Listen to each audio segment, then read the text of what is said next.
Sin Red. María y Susana te proponen escuchar otras miradas de los temas que te interesan. Todos los miércoles de 18 a 19 horas. Estamos Sin Red para sostener tu atención por Signos FM.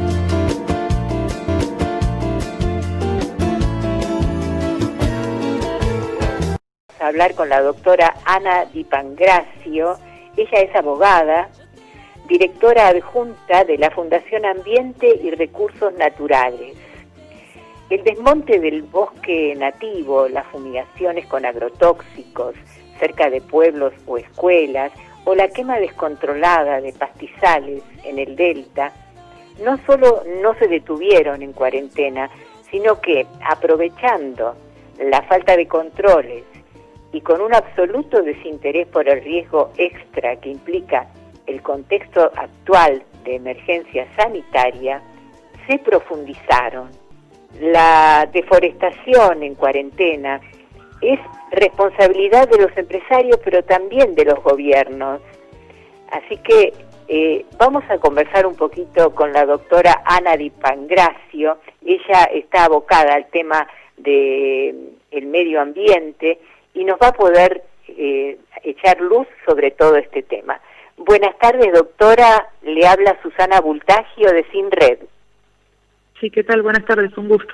De que son varios los temas que nos convocan hoy, que nos preocupan, que tienen que ver con las quemas indiscriminadas en la región del Delta del Paraná, el uso de agrotóxicos, los desmontes, la destrucción de humedales, y teniendo en cuenta que no solo dañan la flora y fauna de la región, sino además en muchos casos afectan directamente a las viviendas y la salud de la población por el avance del fuego. ¿Por qué no pueden controlarse las quemas indiscriminadas en el delta? Sí, a nosotros nos preocupa mucho esta situación porque no estamos viendo por parte del Ministerio de Ambiente de la Nación que tome las medidas que tiene que tomar en conjunto con las autoridades ambientales de las provincias alcanzadas en el delta del Paraná, que son Buenos Aires, Santa Fe y Entre Ríos, de presencia en el territorio. Lo que está pasando es que no hay autoridad en el territorio y por lo tanto las quemas, los nuevos focos se siguen dando. Hay una total irresponsabilidad, digamos, de los propietarios, de los productores que avanzan con la quema, de lo cual veníamos ya advirtiendo desde el mes de febrero, que se veía en el escenario de sequía extrema y de bajante extraordinaria del río Paraná, que podía darse en un escenario de años pasados de crisis de quemas que no debieran darse en el delta del Paraná, porque, bueno, naturalmente el delta es un muy buen espacio para llevar adelante la ganadería, porque tiene fuentes de agua suficiente, como así también vegetación forrajera para los animales, y la quema no es, el fuego, digamos, no es un elemento al que esté acostumbrado el delta del Paraná, sino que las quemas son prácticas que se hacen en otra parte del país, y esto es el producto de la pampeanización, ¿no?, del país, de llevar prácticas de otras partes del país, a este caso, a este ecosistema de humedal del delta del Paraná, cuando es totalmente innecesario, por las condiciones naturales del delta funcionan muy bien para la ganadería, que llevada de manera responsable y sostenible puede ser una realidad en la zona. Pero lo que está pasando es que se lleva adelante de manera irresponsable, no planificada, e incluso avanzando con quemas que, bueno, lo que buscan es el rebrote de la vegetación, pero eso no es necesario porque las condiciones naturales del delta lo aseguran la disponibilidad de vegetación para los animales y agua. Entonces, bueno, es una práctica que se da y se sostiene, y lo que vemos es que ante este escenario la autoridad no hace lo que tiene que hacer, que es convocar un diálogo multisectorial de inmediato en el territorio, y eso incluye al sector productivo, y decirle que las quemas se tienen que acabar, porque mientras se les sea negocio lo van a seguir haciendo. Hay órdenes de la justicia pidiendo que no se avancen con las quemas e imputando a titulares de la tierra, pero las quemas nuevas siguen, los nuevos focos, y por lo tanto lo que está faltando es esa presencia en el territorio y acuerdos de trabajo que permitan detener las quemas y empezar a llevar la actividad productiva de otra forma, sobre todo en la zona de islas del delta del Paraná, ¿no? Además por todos estos efectos que usted mencionaba, ¿no? Del impacto en la flora y fauna, pero también la salud de las personas, y en el marco de una pandemia, con un virus que causa problemas respiratorios, claro. Y que unos niveles de humo tremendo, no solo para las ciudades, como Rosario, tenemos ahí compañeros de trabajo que a veces es irrespirable el ambiente, sino también las propias personas que habitan en las islas, muchas de las cuales se trata de personas en situación de vulnerabilidad, que no tienen acceso a servicios públicos básicos, esenciales y demás. Claro. O sea que es todo un combo súper negativo. Sí, sabemos que hay 3 provincias especialmente, que, por ejemplo, Santiago del Estero, Salta, Formosa y el Chaco, son 4 provincias, están muy afectadas también, además del desmonte, por el uso de agrotóxicos. ¿Quiénes son los responsables principales, digamos, de esta destrucción, ¿no?, de lo natural? Bueno, tal cual. Bueno, en ese caso es el avance sobre otro tipo de ecosistemas, no solo humedales, sino también los bosques, y lo que se busca es el desmonte con distintas vías, tanto el desmonte ilegal con topadoras, como llevar adelante incendios, quemas para la destrucción del bosque y darle otro uso al suelo, ¿no?, que es con el avance de la agricultura. Y desde ya lo que se ha dado en los últimos años, y algunas de las provincias que usted mencionó son aquellas que concentran los índices más altos de deforestación en el país, es que hay una clara intención de avanzar sobre los bosques para darle otro uso, y el avance de la agricultura que se viene dando desde hace muchos años, ¿no? De la zona clásica, digamos, del país donde en su momento se llevara la agricultura, de la mano del ingreso de los organismos genéticamente modificados, el paquete tecnológico, ¿no?, de OGM y agroquímicos, y la siembra directa, hizo que la agricultura avanzara sobre otros sectores del país, y muchos de los cuales tenían fuerte presencia de bosque nativo, con lo cual eso supone desmonte para la agriculturalización de estas áreas. Y desde ya que, bueno, este paquete tecnológico implica un severo uso de agroquímicos que tiene no solo impacto en la salud de los ecosistemas, sino también de las personas. Sabemos todos los movimientos ciudadanos de pueblos fumigados y demás que pelean contra esta situación, en un escenario muy preocupante, que es primero que el Estado no tiene datos oficiales, no los provee, porque hemos intentado obtenerlos por pedidos de acceso a la información sobre la cantidad de litros de agroquímicos que se usan en la Argentina cada año, información relativa a los impactos que estos tienen en los ecosistemas y en la salud de las personas, como tampoco tenemos reglamentación, ¿no? Está librada a lo que decida cada provincia y municipio, y no tenemos una ley nacional de presupuestos mínimos para agroquímicos.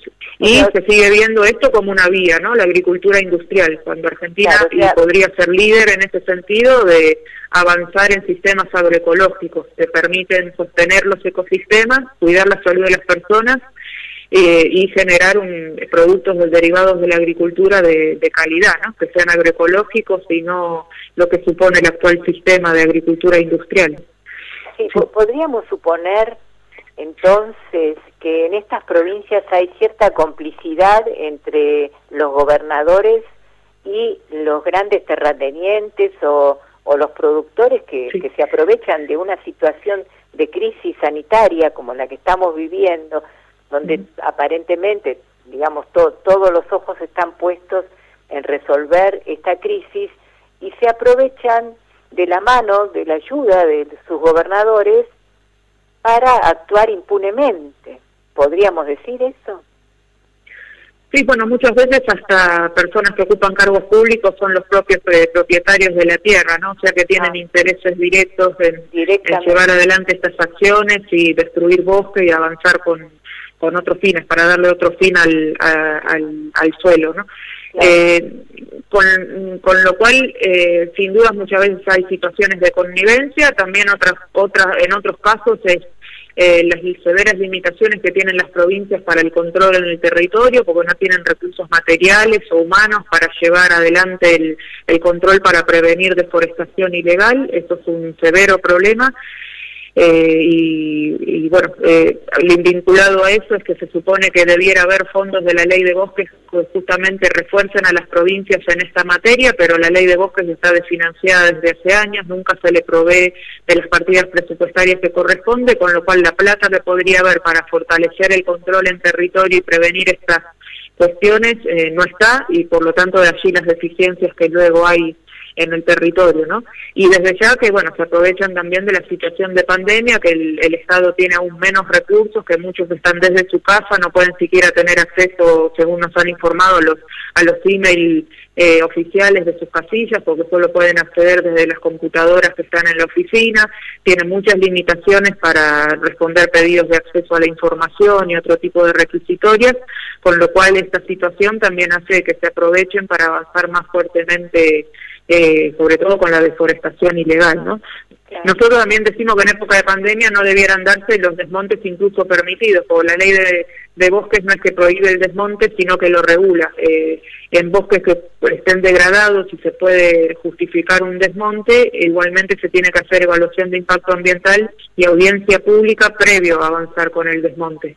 Y puede haber permisos que se hayan dado para llevar adelante este desmonte en una zona verde, de lo que llama la zona verde de la ley de bosques, pero bueno, teniendo en cuenta que es fácil que se podría desmadrar la cuestión y no respetar las condiciones que se pusieron para este desmonte, que aprovechando la situación de pandemia las cosas se lleven adelante de mala manera y no respetando los permisos otorgados, con lo cual incluso los desmontes permitidos no debieran llevarse en esta época de pandemia. Así que creo que es una mezcla de escenarios, ¿no? De a veces autoridades directamente con interés en el tema y hasta titulares de la tierra, que ocurre deforestación, y después las deficiencias históricas propias de las autoridades en poder controlar, ¿no? Lo que pretenden hacer distintos actores en detrimento de nuestros bosques. Usted es directora adjunta de la Fundación Ambiente y Recursos Naturales. Sí. Desde ese lugar, desde esta fundación, ¿ustedes qué acciones pueden llevar a cabo para detener estas prácticas? Sí. Bueno, un elemento fundamental que nosotros hacemos es la generación de reportes, de documentos públicos para dar a conocer la situación, y eso lo hacemos sobre la base de información pública que obtenemos con pedidos de acceso a la información.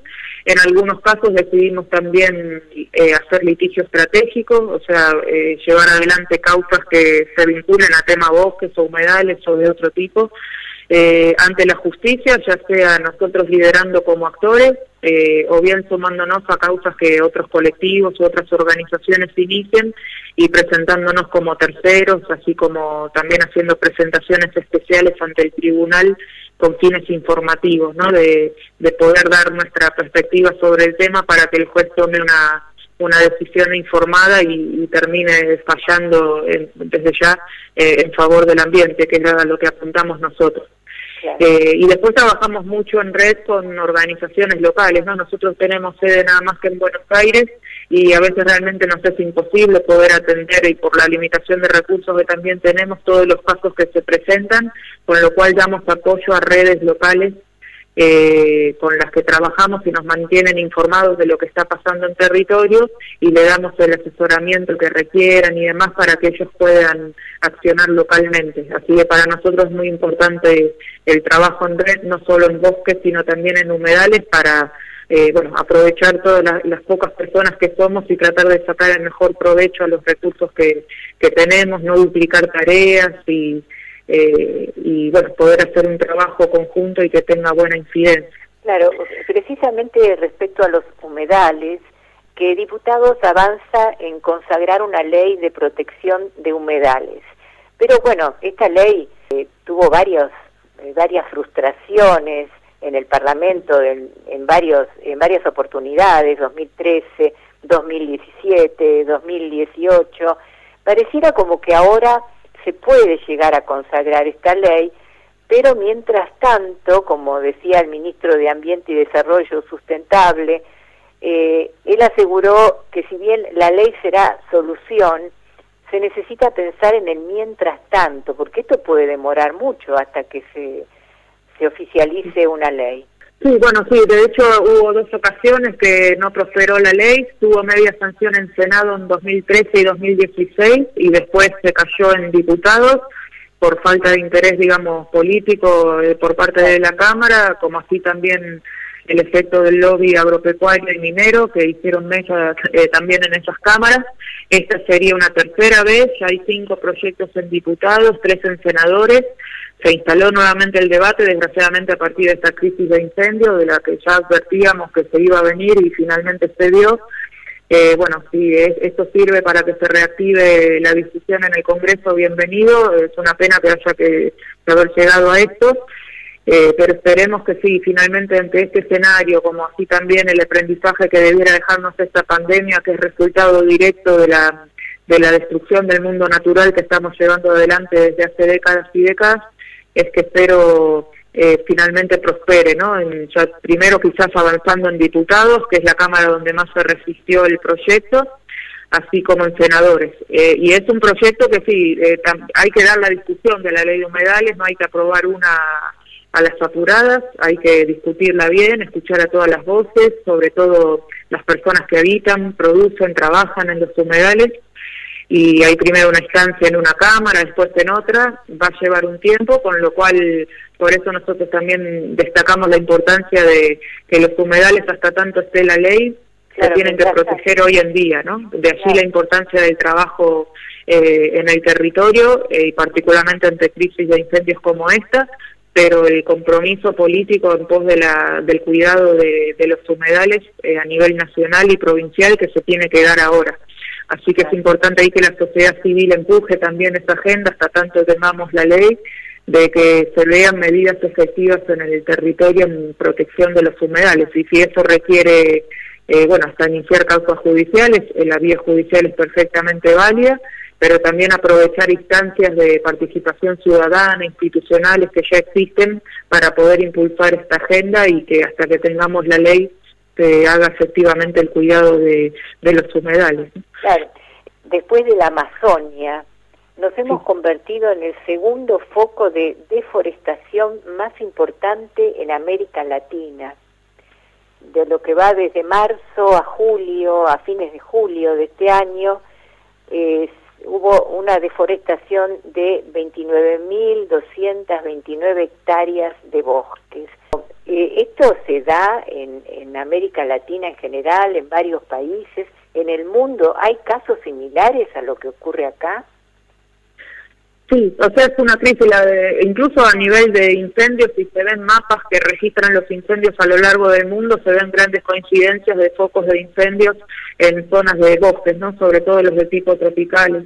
Así que esto es una crisis que alcanza desde el sudeste asiático hasta nuestra región, ¿no? Sumamente preocupante.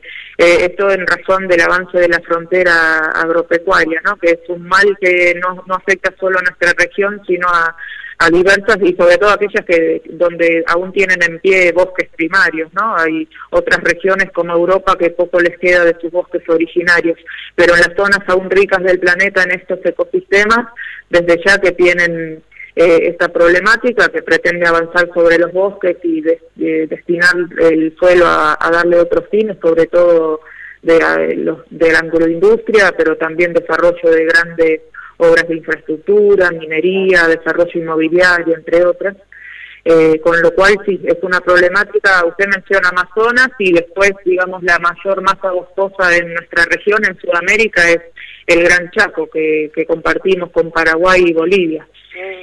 Así que es otra masa boscosa fuertemente afectada por la deforestación, y también no solo están los incendios en el delta hoy en día, sino también grandes extensiones de incendios a lo largo del Gran Chaco de Argentina, y colegas de Paraguay y Bolivia nos dicen lo mismo respecto de las secciones de Gran Chaco que ellos tienen en su territorio. Y bueno, y no mucho tiempo atrás también la Chiquitanía, que es como un ecosistema de transición entre Gran Chaco y Amazonas, pasó por una crisis de incendios severas, que entre ellos lo que resultó en la caída de un presidente como el de Evo Morales, ¿no? Tuvo un fuerte impacto en la ciudadanía los efectos que tuvo en la consideración, digamos, y la popularidad del presidente, la destrucción de una ecorregión como esa, ¿no? Con los incendios que tuvieron durante semanas y semanas. Así que sí, es una problemática que alcanza a todo el mundo, sobre todo aquel rico en bosques, y nuestra región no está exceptuada de eso, y también con otros compañeros de la zona de Amazonas, más al norte, ¿no?, de Perú, de Colombia, sumamente preocupados por las faltas de controles también de deforestación ilegal en esta época de pandemia, ¿no? Países también como Bolivia, Perú, Colombia tienen una situación muy grave con la pandemia, incluso más grave que aquí en Argentina, y desde ya sumamente preocupados por lo que la gente en el territorio aprovecha para hacer en detrimento de los ecosistemas naturales. Bueno, nosotros desde nuestro lugar de comunicadores lo que podemos hacer es reproducir esto que usted gentilmente nos está explicando, porque la verdad que es mucha información y no se difunde lo suficiente. Yo estuve leyendo este domingo una nota importante que salió en Tiempo Argentino, por eso surgió la necesidad de convocarla también. Y bueno, esperemos que puedan seguir profundizándose los reclamos, porque si no nos espera un futuro un poco triste, ¿no? Como nación, como territorio y como riquezas, ¿no?, naturales. Así Sí, que tal cual, es preocupante que en las autoridades, digamos, hoy desde ya que está la cuestión de la pandemia y la prioridad en la salud de las personas, atender el sistema sanitario, que no colapse, el cuidarnos, el distanciamiento social, pero si usted escucha en general las autoridades no hacen la vinculación de la pandemia con el tema ambiental, y eso nos preocupa porque sabemos que hay una relación directa en cómo proliferan estos virus en razón de la destrucción del mundo natural, ¿no? Cómo nos acercan a ellos. Y que el proteger a la naturaleza justamente mantiene los virus alejados de las personas y que no se den estas situaciones de pandemias globales. Claro, así que esperemos que, bueno, deje que y eso es importante, la sociedad civil, que empuje esa agenda, sobre todo los movimientos de jóvenes que son muy escuchados, sobre todo a nivel del Congreso, que convenzan a nuestros legisladores de la importancia de incorporar esta agenda, y por ejemplo una ley de humedales sería un buen paso en la dirección correcta, ¿no? Claro, tengamos en cuenta que este tema, este problema no surgió este año, sino que viene de hace mucho tiempo, pero son muchos los gobiernos que han pasado y no le dedicaron la importancia que merecen. Recomiendo un informe que hizo Naciones Unidas de un organismo que se llama IPES, que fueron años de trabajo de recolectar información del territorio que daba cuenta de la destrucción de la naturaleza desde allá hace unos siglos, ¿no? Claro. Así que es muy interesante porque ellos resaltan como, sin cuidar la biodiversidad, que son los sistemas naturales que hacen posible la vida en la Tierra, y eso incluye la nuestra, es imposible que el planeta se pueda sostener. Así que eso se basa sobre años y años de información. Y bueno, en cualquier momento la volvemos a convocar. Muchas gracias. Bueno, pero un gusto. Gracias. Bueno, era la doctora Ana Di Pangracio, abogada, directora adjunta de la Fundación Ambiente y Recursos Naturales.